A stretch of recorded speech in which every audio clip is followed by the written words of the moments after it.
Jessie Cameron by Christina Rossetti, 1830 to 1894. Jessie, Jessie Cameron, hear me but this once, quoth he.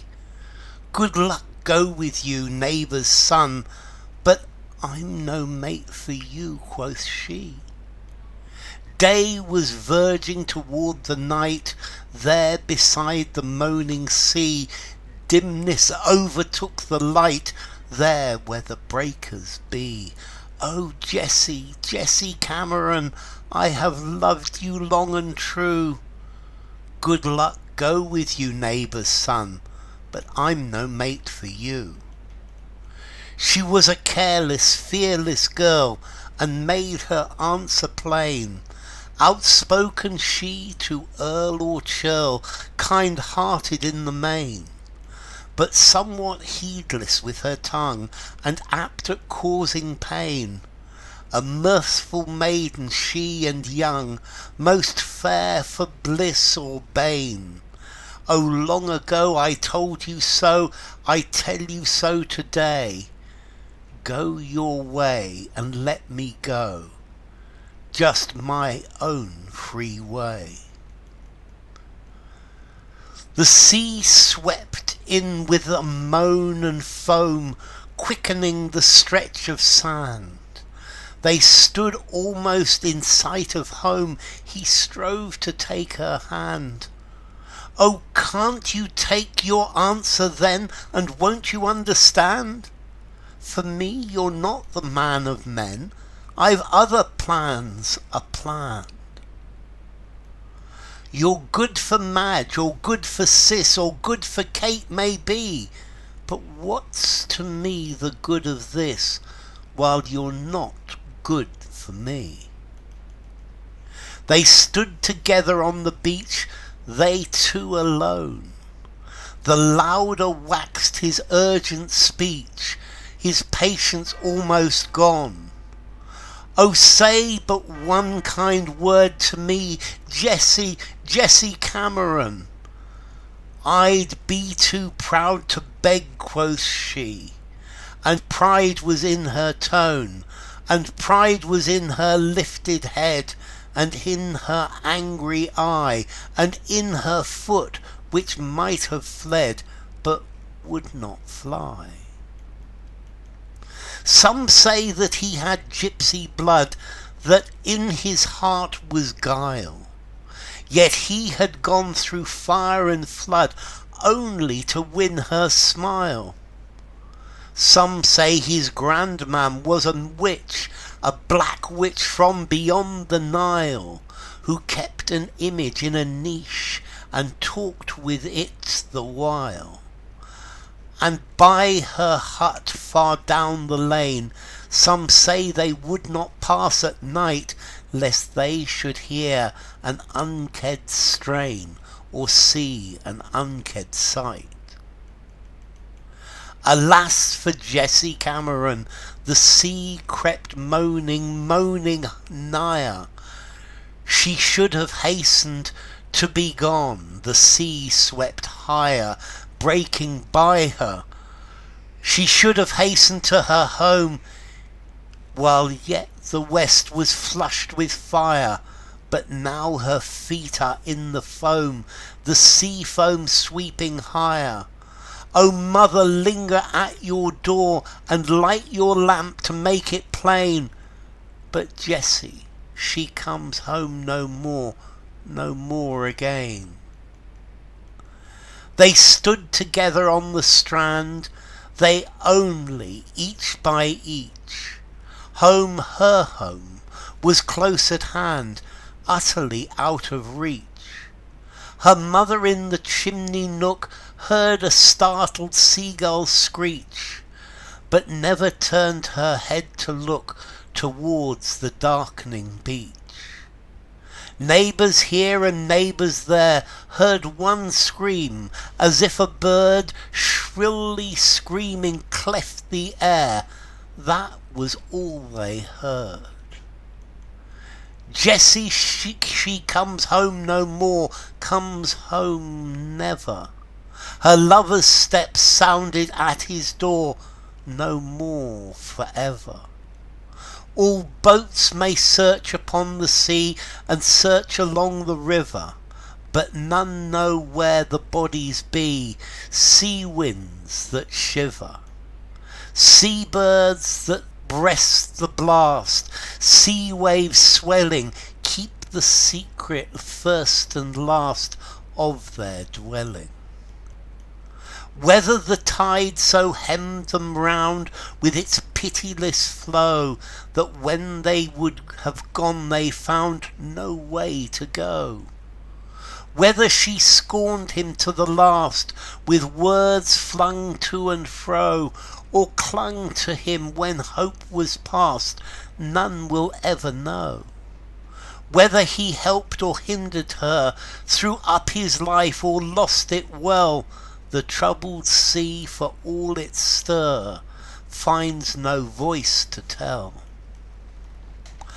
Only watchers by the dying have thought they heard one pray, wordless, urgent, and replying one seems to say him nay. And watchers by the dead have heard a windy swell from miles away, with sobs and screams, but not a word distinct for them to say. And watchers out at sea have caught glimpse of a pale gleam here or there, come and gone as quick as thought, which might be hand or hair. Okay, this is a poem by Christina Rossetti.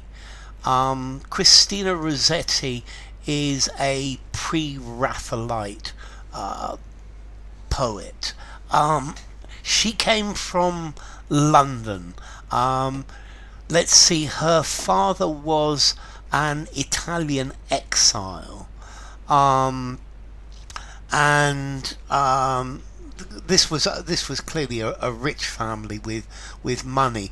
I think her mother was the sister of a friend of Lord Byron as well. Okay, so let's see. This poem, it's thinking about the theme of pride, that Jessie does not want to marry this man, and she wants to live her own life and decide her own way of doing things. And then there is also the theme of tragedy, because there's a tragedy by the sea. This is one of these poems that goes telling a story, and Jessie and a boy are on a beach, and this is the son of her neighbour, and he asks her to marry him, and she says, no, I don't want to marry you. You're not the one for me. You're not. I'm not deeply in love with you. You're not the person I want for a husband. And the man refuses to accept her rejection. She says, I don't want to marry you.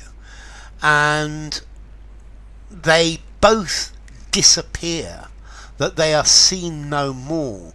And this scene leads to the drama of whether the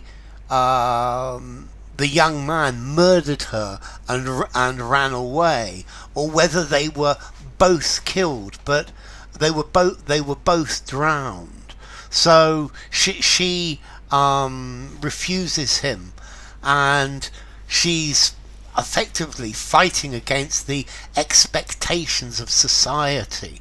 So in this point, I think this poem, one of the themes is sexism, because and when this poem was written, this is where every woman was supposed to get married and have children, and turning down people who asked you to marry them was not the done thing. Women were supposed to say yes no matter. So the Jessie Cameron is full of spirit, and she's full of resolve, and then this leads to the tragedy, and the people wondering whether they were both drowned, or whether she was murdered by him and he ran away. So let's look at it for a minute. She's definitely a brave young woman. Jessie Cameron, hear me but this once, quoth he. So Jessie, listen to me. Good luck go with you, neighbour's son, but I'm no mate for thee. And this is what the poem is about. She says to him, good luck, son of my neighbour, but I'm not going to marry you. I don't want to be your wife. Day was verging toward the night. There beside the moaning sea, dimness overtook the light where the breakers be. So day was going towards night. Night was falling, and they were beside the sea, and the light was becoming dimmer and dimmer, and they were standing on the edge of the sea where the waves break. Oh Jessie Cameron, I have loved you long and true. Good luck go with you, neighbour's son, but I'm no mate for you. So he says, but Jessie, I love you. I've loved you always. And she says, good luck, but I'm not going to marry you. So he's not prepared to take her no for an answer. She insists on this, and he insists on continuing. She was a careless, fearless girl, and made her answer plain. Outspoken, she to earl or churl, kind-hearted in the main. So she was a fearless girl, but sometimes careless by being fearless. I think here, careless, she did dangerous things, but she was fearless, and she made her answer plain. And she was outspoken to earl or churl. So an earl is a noble, and a churl is somebody low down. And she was outspoken. She would speak her mind. Outspoken, if you consider the norms of the society or the expectations of the society that she lived in. But she was a kind-hearted person, but somewhat heedless with her tongue and apt at causing pain. But she didn't hold her tongue. She didn't think about the things that she said. She tended to, at times she caused pain. She hurt people with what she said. Now, I find this line interesting because I think this is like society talking, is saying that she criticizing her for telling the truth, for saying what she thought, for but society's accusing her of being outspoken. But if she's telling the truth, is she doing anything wrong? So they're saying that she wasn't careful about what she said, and very often the things that she said caused pain. But is that a bad thing? A mirthful maiden, mirthful, full of happiness and laughter. A mirthful maiden, a mirthful young lady, she and young, most fair for bliss or bane. And she was happy if things were blissful, perfect, or bane, or bad things happened. So she was happy and lived happily despite whether things were good or bad. Oh, long ago I told you so, I tell you so today. Go your way and let me go, just my own free way. And now she says to the neighbour's son again, I've told you this before, I told you a long time ago. Go on your way, let me free, let me go my own free way. I don't want to marry you. Yeah, I want to be free. So clearly here it's looking at the theme of freedom as well. The freedom of a woman to make her choices, to choose her own path without a man. And for the society she lived in, this was really quite advanced. This is before the suffragettes. The sea swept in with moan and foam, quickening the stretch of sand. So notice here the verb to quicken means to give life to. So the sea comes in and it moans, it's making a noise, and there's foam on the sea, and it brings to life the piece of sand. They almost stood in sight of home. So they are very close to home. He strove to take her hand. So he tried to take her hand. This, I think, has a double meaning. I think he physically is trying to take her hand, but he's also trying to get her to marry him, to take her hand in marriage. Oh, can't you take your answer then, and won't you understand? For me, you're not the man of men. I've other plans planned. So can't you take my answer? Can't you take my answer no? Won't you understand the answer no? What bit of no do you not understand? You're not the man of men. You're not the only man of men, the most beautiful, the most handsome for me. You're not the most wonderful man in the world. I've other plans. I've got other plans for my life. I don't want to marry someone else necessarily. I've got different plans, and you're not the man for me.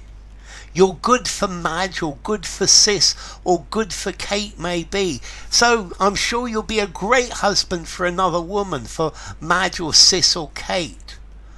But what's to me the good of this while you're not good for me? But what good are you for me? Because you're not the man for me.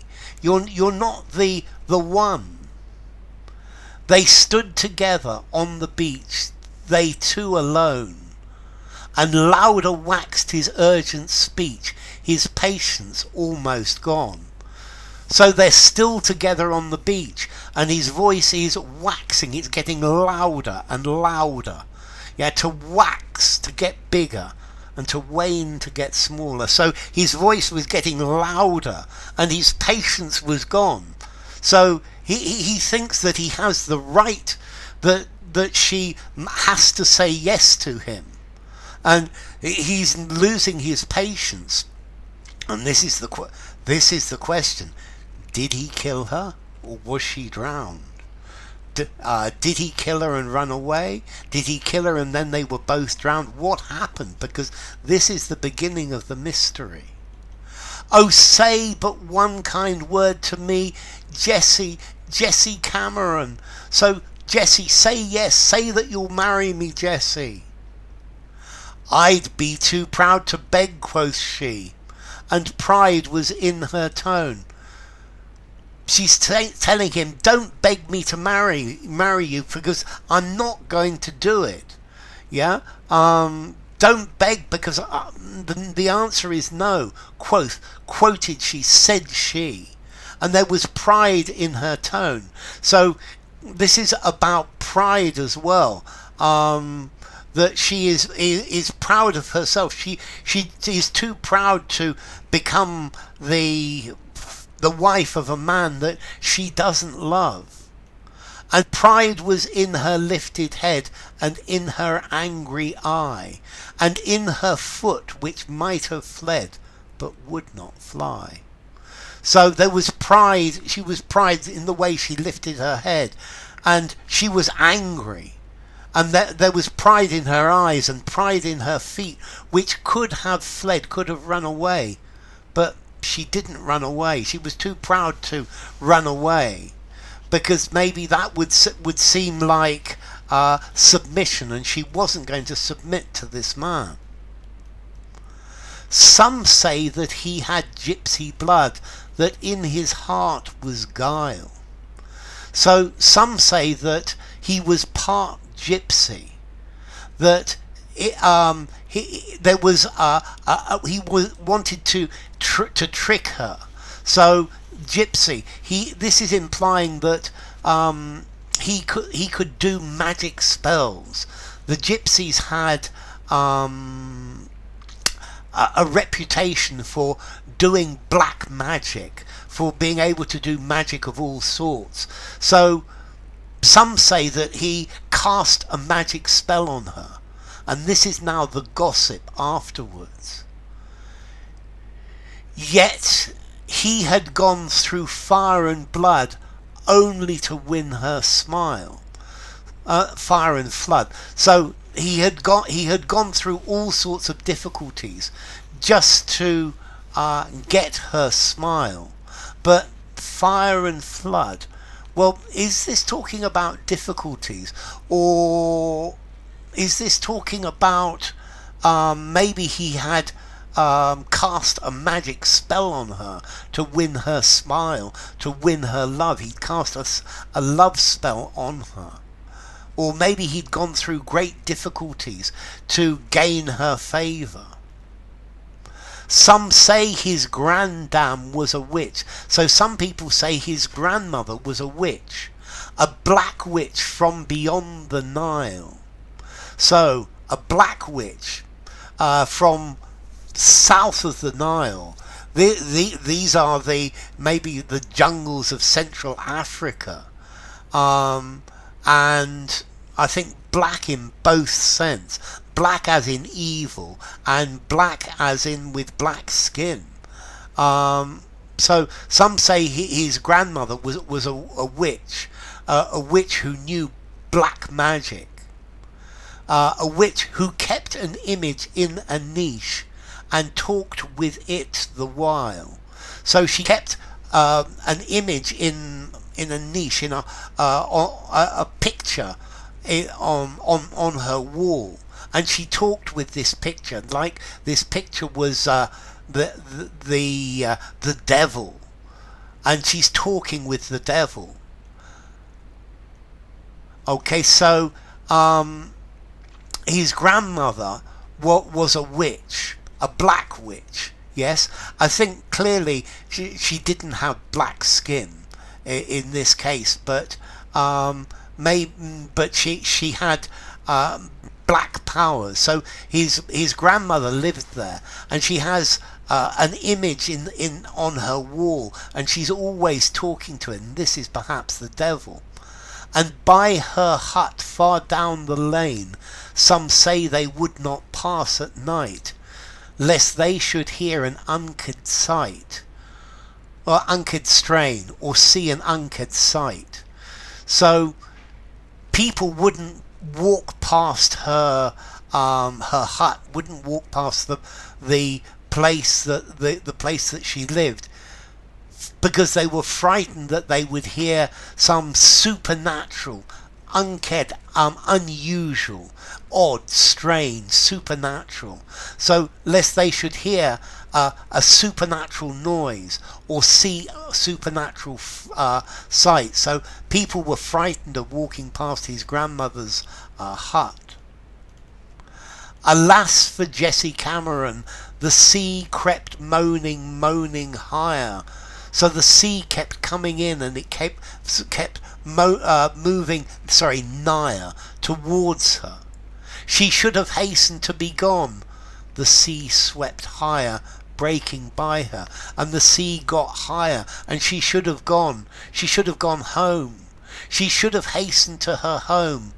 Yet while the west was flushed with fire, so she should have run home while there was still light in the sky. The sky in the west there was still red in the sky. There was still twilight.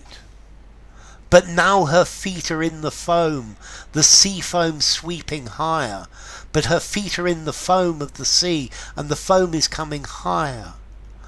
O mother, linger at your door, and light your lamp to make it plain.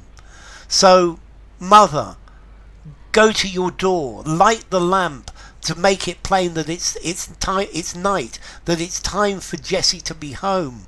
You know, make it clear that Jessie should be at home. But Jessie, she comes home no more again. So Jessie never came home. They stood together on the strand. A strand is a thin piece of sand. They only, each by each, only them. Her home was close at hand, utterly out of reach. So even though her home was close, she now couldn't escape because of the sea was so high. Her mother in the chimney nook. So her mother, standing by the chimney, heard a startled seagull screech. So she heard the screech of a gull, she heard a sound, but never turned her head to look towards the darkening beach. So her mother heard a cry, but she never looked towards the beach where it was getting dark. Neighbours here and neighbours there heard one scream. So some neighbours say that they heard a scream. Did he murder her? As if a bird shrilly screaming cleft the air. That was all they heard. They heard one scream, as if a bird was making a high-pitched scream and it was cutting the air. But that was all they heard. So why would they hear a scream if she's going to drown? Jessie comes home no more. Comes home never. So she's never coming back. Her lover's step sounds at his door no more forever. So the neighbour's son never comes back either. And boats may search upon the sea and search along the river, but none know where the bodies be. Sea winds that shiver. So the boats, they start looking for the bodies, but they can't find the bodies in the sea. They can't find them along the edge of the river. Nobody knows where the bodies are. No bodies were ever found. Sea winds that shiver, sea birds that breast the blast, sea waves swelling, keep the secret first and last of their dwelling.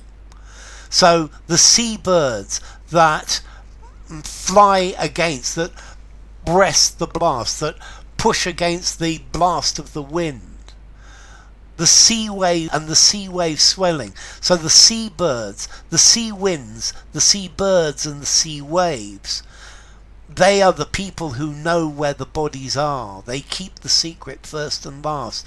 They know what happened. They know the truth of what happened. They know if they were both killed or if he murdered her.